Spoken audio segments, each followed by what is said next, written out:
Hello friends, स्वागत है आप सभी का अपने YouTube channel Sunil study point में। दोस्तों, आज के इस वीडियो में हम लोग बात करेंगे कक्षा 10वीं के गणित के चैप्टर 3 दो चर वाले रैखिक समीकरण युग्म के बारे में। तो देर न करके आइए आज की क्लास को स्टार्ट करते हैं। तो सबसे पहले हम लोग जान लेते हैं कि रैखिक समीकरण क्या होता है। दोस्तों, ऐसा समीकरण या वह समीकरण जिसकी घात 1 होती है उसे रैखिक समीकरण कहते हैं। एक बार फिर सुनिएगा, वह समीकरण जिसकी घात 1 होती है उसे रैखिक समीकरण कहते हैं। जैसे हमारे पास यहाँ पर एक एग्जांपल है 5x + 3 = 0। इसमें बात करें चर का तो जो हमारा चर है वो है x और इस x की घात है 1, इसलिए इसको हम कहेंगे रैखिक समीकरण। जो रैखिक समीकरण का व्यापक रूप होता है वो होता है ax + b = 0, जहां पर a का मान शून्य नहीं होना चाहिए। यदि a का मान 0 हो गया तो ये वाला पद हमारा पूरा शून्य हो जाएगा। अब हम बात करते हैं दो चर वाला रैखिक समीकरण। जी हाँ दोस्तों, अब हम जानेंगे कि दो चर वाला रैखिक समीकरण क्या होता है।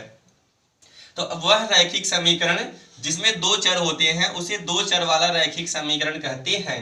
एक बार परिभाषा फिर सुनिएगा, वह रैखिक समीकरण जिसमें दो चर होते हैं उसे दो चर वाला रैखिक समीकरण कहते हैं।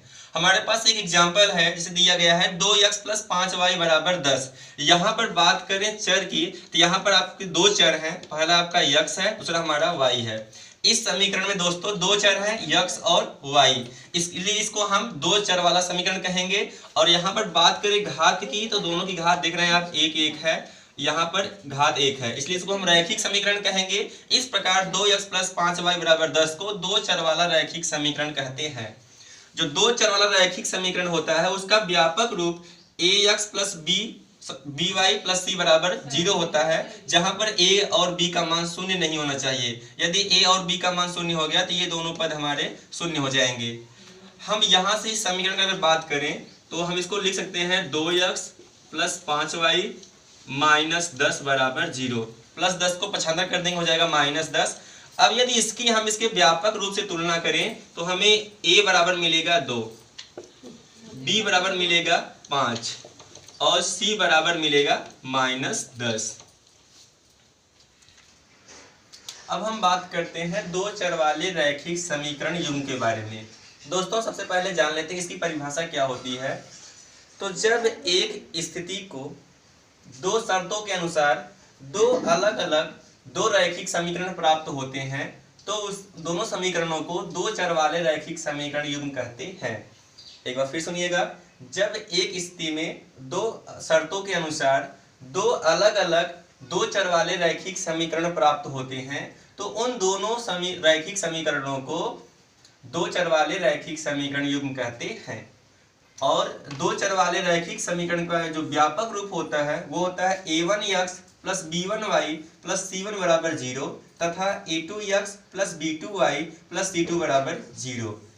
लेकिन एक बात ध्यान देंगे दोस्तों, यहाँ पर a1 का मान शून्य नहीं होना चाहिए, b1 का मान शून्य नहीं होना चाहिए, a2 और b2 का मान भी शून्य नहीं होना चाहिए। अब हम बात करते हैं दो चर वाले रैखिक समीकरण युग्म को हल करने की विधियां। दोस्तों, दो चर वाले रैखिक समीकरण युग्म को हल करने की कुल दो विधियां हैं। पहली विधि है ज्यामितीय विधि या इसे ग्राफीय विधि कहते हैं। इस विधि के द्वारा रैखिक समीकरण को हल करने के लिए हम ग्राफ ड्रा करेंगे और उसके द्वारा हम समीकरण को हल करेंगे। और जो हमारी दूसरी विधि है वो है बीजगणितीय विधि। बीजगणितीय विधि में कुल 3 विधियां आती हैं। पहली विधि है विलोपन विधि, दूसरा हमारा है प्रतिस्थापन विधि और तीसरा है वज्र गुणन विधि। तो हम आगे बारी बारी से एक एक को पढ़ेंगे। तो आइए सबसे पहले हम बात करते हैं ज्यामितीय विधि या फिर ग्राफीय विधि के बारे में। तो इस विधि को अच्छी तरह समझने के लिए हम यहाँ पर एक क्वेश्चन लिए हैं। क्वेश्चन हमारा है कि 5 पेंसिल तथा 7 कलमों का कुल मूल्य 50 रुपए है, जबकि 7 पेंसिल और 5 कलमों का कुल मूल्य 46 रुपए है। एक पेंसिल तथा एक कलम का मूल्य ग्राफीय विधि से ज्ञात कीजिए। तो दोस्तों, सबसे पहले हम माना कि एक पेंसिल का मूल्य x रुपए है तथा एक कलम का मूल्य y रुपए है। यहाँ पर दो शर्त है तो हम पहली शर्त लेते हैं। पहली शर्त अनुसार पहली शर्त में दिया है 5 पेंसिल और 7 कलम का कुल मूल्य। चूंकि एक पेंसिल का मूल्य है x रुपए और एक कलम का मूल्य है y रुपए, तो यहाँ पे दिया है 5 पेंसिल। जब एक पेंसिल का मूल्य x रुपए है तो 5 पेंसिल का मूल्य हो जाएगा 5x, और एक कलम का मूल्य दिया है y रुपए, तो 7 कलम का कुल मूल्य हो जाएगा 7y, और इन दोनों को मिलाकर कुल मूल्य हो रहा है 50 रुपए, बराबर हमने लिख दिया 50। इसको मान लेते हैं समीकरण नंबर 1। और दूसरी शर्त में कह रहा है कि 7 पेंसिल और 5 कलमों का कुल मूल्य 46 रुपए है। तो चूंकि एक पेंसिल का मूल्य x रुपए है, इसलिए 7 पेंसिल का मूल्य 7x हो जाएगा, और एक कलम का मूल्य y रुपए है, इसलिए 5 कलम का मूल्य हो जाएगा 5y। इस प्रकार दोनों को मिलाकर कुल मूल्य हो रहा है 46 रुपए। तो इसको हम समीकरण नंबर 2 मान लेते हैं। दोस्तों अब हमें जो दो समीकरण प्राप्त हुए हैं उन दोनों से हम दो सारणी बनाएंगे। तो समीकरण नंबर 1 से प्राप्त सारणी, क्योंकि समीकरण नंबर हमारा 1 है, 5x + 7y बराबर 50, तो यहाँ से हम y बराबर लिख सकते हैं 50 - 5x पूरे बटे 7। अभी हमारा देखिए सारणी है, यहाँ पर x का मान रखेंगे, दूसरे में हम y बराबर लिख दिए हैं, और तीसरा हमारा कॉलम है प्राप्त बिंदु। अब हम यहाँ पर अपने मन से x का कुछ अपने मन से मान रखेंगे।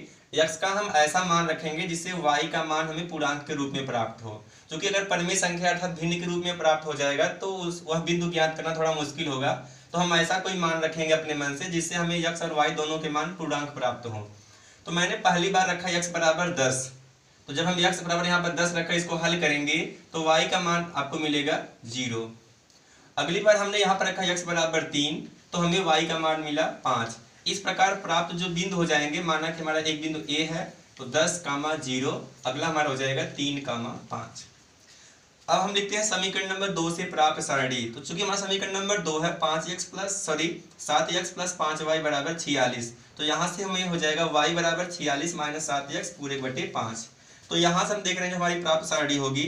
हमने पहली बार x बराबर रखा 8, तो हमें y का मान मिलेगा -2। हम यहाँ पर x बराबर 8 रखकर इसको हल कर लेंगे, और फिर हमने जब x का मान रखा -2, तो हमें y का मान मिला 12 है। तो इस प्रकार जो प्राप्त बिंदु माना, पहला हमारा P है 8, -2, दूसरा हमारा Q है -2, 12। तो आइए फ्रेंड्स अब देखते हैं इसका ग्राफीय निरूपण। तो ग्राफीय निरूपण करने के लिए सबसे पहले हमने ग्राफ बना रखा है। ग्राफ में हमारा यहाँ पर 0 है, यानी यहाँ पर x और y दोनों का मान 0 होंगे, आपका मूल बिंदु है। मूल बिंदु के इस साइड आपका जो हमारा ये x अक्ष है, ये ऊपर वाला y अक्ष। 0 के इस साइड हमारे सभी मान धनात्मक होंगे, इस साइड ऋणात्मक होंगे, ऊपर धनात्मक नीचे ऋणात्मक होगा। यहाँ पर मैंने सभी मान को इसलिए नहीं लिखा है क्योंकि देखने में थोड़ा कॉम्प्लिकेटेड हो जाएगा, इसलिए एक एक अंक को छोड़कर लिखा है। जैसे हमारा 1 को नहीं लिखा मैंने 2, फिर 3 को नहीं लिखा 4, इस तरह से लिखा गया है। तो हम पहले दिखा देते हैं समीकरण नंबर 1 को। क्योंकि हमारे समीकरण नंबर 1 से जो प्राप्त बिंदु A और B मिले थे, बिंदु A का निर्देशांक हमें मिला था 10,0, तो इसको हम यहाँ पर निरूपित करेंगे, यानी x का मान है 10, y का मान 0, यानी यही पर रहेगा हमारा बिंदु A मिल जाएगा 10,0, और हमें बिंदु B हमारा जो है वो है 3,5। तो आपका 1, 2, 3, x का मान 3 हो गया और y का मान 5, इसलिए हमारा बिंदु यहाँ पर मिलेगा। अब हम स्केल से क्या करेंगे, स्केल रख करके इन दोनों बिंदुओं को आपस में मिलाते हुए एक रेखा खींच देंगे, और ये जो हमारा ग्राफ होगा वो समीकरण नंबर 1 का ग्राफ हो जाएगा। समीकरण नंबर 2 को ग्राफ में दिखाने के लिए समीकरण नंबर 2 से जो हमें प्राप्त बिंदु मिले हैं, पहला मिला है P 8, -2, यानी हमारा x का मान है 8 और y का मान है -2। तो 8 हमारा ऐसे हो जाएगा, और -2 हम यहाँ से लेंगे, नीचे आ जाएंगे, -1, -2। तो कुछ हमें यहाँ पर मिलेगा P आपको हो गया 8, -2, और हमारा अगला बिंदु है Q -2, -12, -2 हम यहाँ से यहाँ आएंगे, -1, -2, और हमारा y का मान 12 है, तो ऊपर जाएंगे हम, और हमें कुछ इस तरह से y बराबर 12 यहाँ पर मिलेगा। हमारा अगला बिंदु जो हो जाएगा Q, वो हमें मिला -2, 12। अब हम क्या करेंगे, स्केल से इन दोनों बिंदुओं को मिलाते हुए एक रेखा से खींच देंगे। इस प्रकार से हम ये ग्राफ खींच दिए और हमें ये रेखा मिला P और Q। तो इन दोनों रेखाओं का जो प्रतिच्छेदन बिंदु है वो आप देख रहे हैं B ही प्राप्त हो रहा है, इस समीकरण में यहाँ प्राप्त हुआ है, किसी में और कहीं मिल सकता है। तो जो प्रतिच्छेदन बिंदु होगा उसका निर्देशांक हम देख लेते हैं क्या होगा। तो चूंकि यहाँ पर बिंदु B है, और अगर किसी में और कुछ होगा तो हम मान लेते हैं जो हमारा प्रतिच्छेदन बिंदु है वो T है।